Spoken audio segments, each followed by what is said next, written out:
The pace car is down the pit lane. Mark Martin, your pole sitter, Ryan Newman on his outside on the front row of this race as we come to get the green flag here at Dover for what could be yet another chaotic race in this NR2003 NASCAR 20 years later season. And Gary, already Mark Martin starting on the pole. What could that mean? That could possibly mean, Jay, that he has peaked too early. You got to ask yourself as he leads the way out of turn 2, 160 laps around this whatever length circuit it is, 1 mile concrete monster mile it is. Miles the monster tackles the monster with the monster mile. Mark Martin out of turn 4 is going to lead the opening lap, but look at that, Jay, already getting close there for second place between Ryan Newman and Matt Kenseth right there. His head down into turn 1. Looks like the inside, they're having a tough time keeping their cars glued down to the inside. And Matt Kenseth then challenged to the inside of Mark Martin for the lead in this race. By the way, stages in this race in Dover, 45 and 45, and then 70 to end this race as we get a little bit tight there for the lead for a moment. And woo, Rusty Wallace had some contact with Jeff Burton in the background, but everybody so far has kept it straight, and that puts Mark Martin back out in the lead once again. We have a caution on the track. Yellow. There might have been a crash somewhere. Let's see if we can find who it was. Or it looks like it's definitely Elliott Sadler. He might be the only one affected by this, I think. Oh no, there's the 26 as well. So an early crash in Dover. So this whole wreck starts off turn 4 with Todd Bodine and Spencer making contact, and they continue it down the front straightaway. Then they go into the corner on the apron and wind up just coming up the track, not slowing down at all, and hitting and just clobbering Elliott Sadler, who's now going to be out of this race with a blown engine. And the two who caused that crash might still wind up running around in this race. Jay, gotta watch out for Jeff Gordon. We've seen him a lot of these races where he hasn't, you know, started up front, but he's not going to be up there anymore. And take that out of my word mouth, because Jeff Gordon has just crashed, and there he goes. He gets a little bit larger, going to collect a couple of cars. Dale Jarrett, and actually, surprisingly, looks like a 2-car incident. A couple cars slowing down, stopping, but that's as far as it's going to go. So we just saw the crash live, but here's an onboard from Terry Labonte, who just barely skates by that wreck a couple of different times, and then actually just moments ago, this huge pileup happens under caution. Tony Stewart involved in that. Ryan Newman there as well. Jeff Burton, heavy damage. That might be 2 weeks in a row Jeff Burton's out of this race. But everybody's slowing down under caution, and they all just slam into each other. Well, we've gotten most of the Jets out of here already. Can we get another one in the process now? Oh, Dale Jr. runs into the side of Matt Kenseth there as they head down into turn 1. And Jeff Green is going to get himself in a bit of a cubicle right here. That's not the right word that I'm looking for. But anyways, he still heads down into turn 3 and having a career day right here. This is the first time I've seen him in the top 20 in my lifetime. The gap nearly 4/10 of a second last time by. Let's see what it is this time by. And Kyle Petty is, I mean, actually definitely closing in. That's pretty obvious there. It's about probably a 10th and a half at this point here between those two drivers. And, you know, through 1 and 2, Jay, here comes Kyle Petty. He's going to look up the inside for the lead. Up the inside is Kyle Petty for the lead. That's also going to give Jeff Green a moment as well to challenge for this lead if he wants to. We've already seen the 3 wide happen multiple times for the lead tonight, and once again Mark Martin defending on that outside lane, and he makes it work well now, but still Kyle Petty, this is the best we've seen somebody be on the inside against Mark Martin. We saw Matt Kenseth will try earlier and he would slide up the track immediately, but now Kyle Petty is actually hanging on. Here they come up on Rusty Wallace, and easy pass there for Kyle Petty and Labonte. But I mean, talk about peaking too early in the Viagra machine. I think Mark Martin has managed to do that, Jay. He's stuck behind that number 2 Miller Lite Ford Mustang there into turn 1, and it's the battle of all American brands here on the outside.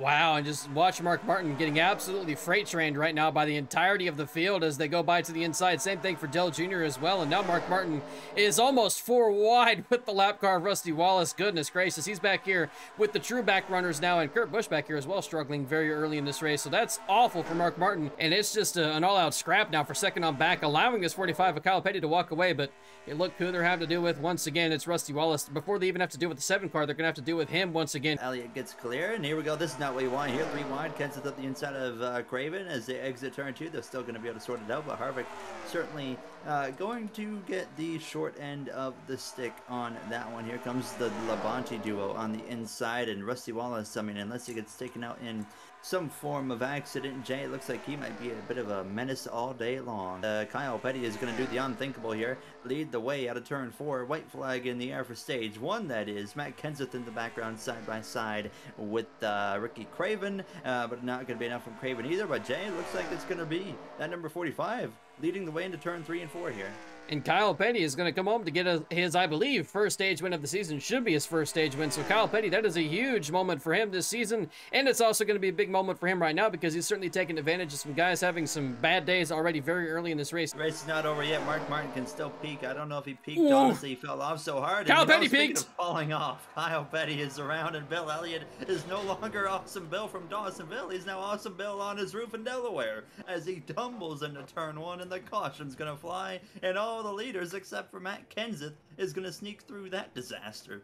Coming down the front straightaway, Kyle Petty has contact with the 7 of Casey Atwood. That sends Bill Elliott to the inside, and he gets clobbered by Robbie Gordon, goes up and over, and then in the background, everybody just comes piling in. They can't slow down in time, and pretty much everybody back here, a little bit further back, gets involved. Mark Martin also as well involved in that crash, has some damage to the front end of his car. As well, having a superb run here today. Caution now might be out. Well, yes, we do have a caution on the track, and I think we might have found our instigator. Coming off turn 4, it's once again more contact, this time with Brett Bodine and Jeremy Mayfield. Mayfield continues to just turn him down the front straightaway, and Bodine hits the inside wall, hits the outside wall, and then continues on his way, and that's why we're under, once again, under caution. The 5 and the 25, they're right up towards the front. I mean, look, there's a big crash right in the background. Yes, there is. They are tumbling and wumbling there. Jimmy Johnson involved in that number 48 machine. Doesn't look like it ended up being as big as we thought it might have been. And once again, it's turn 4. Bobby Hamilton, the winner from last week, has an issue coming off turn 4. Dives to the inside, or he just gets loose either way and makes contact with the cars to his inside, and just so happens to spin right in front of Jimmy Johnson. They both go make contact with the inside wall, but they also both continue on. Kyle Petty now is falling outside, Tony Stewart's going to be falling way outside wherever he was. Wow, did they just say they did save it? I don't know if that's going to be a caution or not. Let's see what happens here. Between these guys, are going to dive down to the inside. Easy pass there. Ricky Craven going to follow through as well on the inside. And how's the rest of the field going to be able to work their way through? And Rusty Wallace with a bit of a close call there on the car that he's fighting with, actually. Now that's going to hold up Nemechek and Labonte as well, and Kenseth Jay.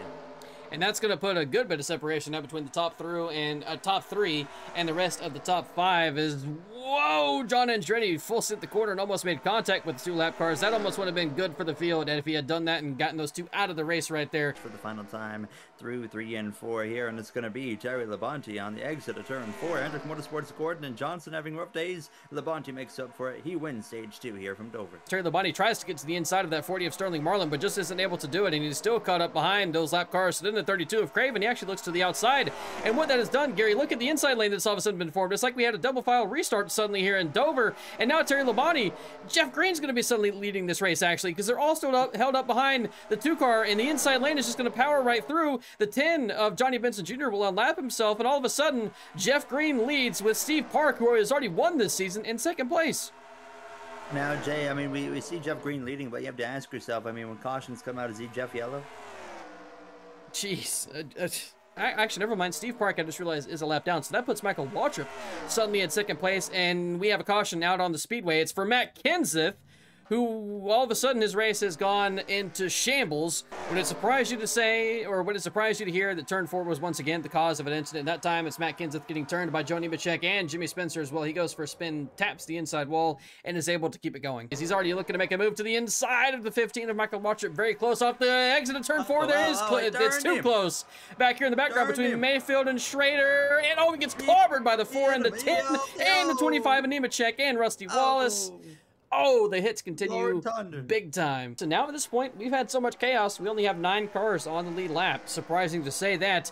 And Jeff Green is the first one of those 9 cars so far. Michael Waltrip now starting this time right behind him. No lap car in between those 2. Kurt Busch also worked his way up into 3rd place and is also right behind them as well. And might make it 3 wide off turn 4. He is, for a moment, going to make it 3 wide, but then Jeff Green uses the momentum, the Big Mo, to his advantage and retains the lead of this race. And now, Gary, it's all of a sudden Kurt Busch to the inside of Michael Waltrip for 2nd place. Might make this pass easy here, and it looks like he will. In that 2nd position, he runs over that Napa Auto Parts Chevrolet just behind him. And Jay, that might be the competitor to take Jeff Green from Jeff Checkered to Jeff's 2nd place.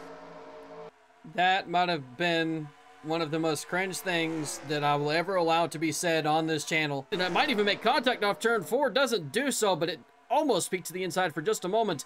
Bumper to bumper down this front straightaway, Gary. This 18 car is absolutely flying right now. There he goes to the inside to make the move, and is still side by side off turn 2. Might not even be much of a challenge for this lead here, as they're still side by side into turn 3. Bobby the Bonnie might force himself clear. He does not, but he has the advantage coming off turn 4. Let's see if he's able to make the move. Still not done yet, quite yet, Gary. This 30 is fighting back really well on the outside.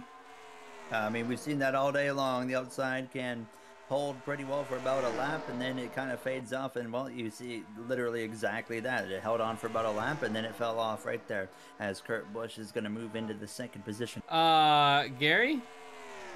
You and I both are extremely dumb. Why is that? Want to take a look at the leaderboard? Oh. That's awkward. Well, thank God it's your fault. You told me he was going for the lead. I just went with it. We'll make a correction, say he pitted, and then he's a lap down. But while we were away, Bobby the Bonnie had to go down to the pit lane, and that is why now he is no longer leading this race. So, unfortunate for Bobby the Bonnie, who is potentially having a rebound race here in Dover. He's now no longer leading and having to watch the 30 car of Jeff Green, Gary, potentially become Jeff Checkered. Absolutely heartbreaking for Bobby Labonte, who was leading the race and had to pit under the commercial break here. That hands over the lead to Jeff Green in the number 30 car over to Kurt Busch in the 97. If you're wondering why Gary and I are laughing, it's because Bobby Labonte didn't actually have to pit. We're both just stupid, didn't realize he was a lap down that entire time. So he was never in the lead of this race. And he's only just now worked his way back to the lead lap, so he is still in 10th place, 20 seconds off the lead, as you can see on the leaderboard. But it is Jeff Green and Kurt Busch still battling for the lead at this point. There he is, right on the back of him, Jay, putting the pressure on. He is not almost. Kurt is already locked in the playoffs. Jeff Green over here, I mean, is a guy that races for 25th every week, and here he is with a chance to win. But Kurt is certainly not going to take it easy on that number 30 here, and he's closing now 3 laps from the Monster Mile. Well, you know, you say racing for 25th every week. I believe Jeff Green currently right now is in a position to be inside the playoffs. I'm pretty sure he's currently either inside or just around that bubble. So he's had a pretty decent season so far, but a win would go a long way to making sure he does get himself guaranteed in the playoffs. This is perfect for the number 30 actually right here. By the way, he's catching that number 40 of Marlin as we come through to the final lap, and you know, he decided he wanted to spice it up a little bit there, but that's basically going to gift the 30 car the win here, because Kurt Busch really couldn't approach any of those corners there how he wanted to, and all he has to do now, Jay, is just cruise through 3 and 4. Jeremy Mayfield also might have gotten in the way for a moment, but final time through turn 3 and 4, Jeff Green never had any pressure there from Kurt Busch on the final lap. He is going to get a victory again, and I think that will, even though he is around the playoff bubble, that'll I think we can consider that one to also be our 3rd upset win of the season already in just 11 races. That is really 3 races in a row where we have gotten close to either having half the field out or actually had over half the field out. If you look back to Bristol Dirt, where we started that streak of just absolutely insane chaotic races, as we look a little bit further down this order to see some of the big names who retired very, very early here in Dover. I want to thank you guys so much for watching this video. If you enjoyed, I would appreciate it so much if you hit that like button, left a comment, tell me what you think of the race, tell me what you think of the season so far, and I will see you guys next week for race number 12 of the season. So thank you guys so much for watching. Have a great rest of your day, evening, night, whatever, whenever, whatever time you're watching. Thank you so much. Have a good day. Goodbye.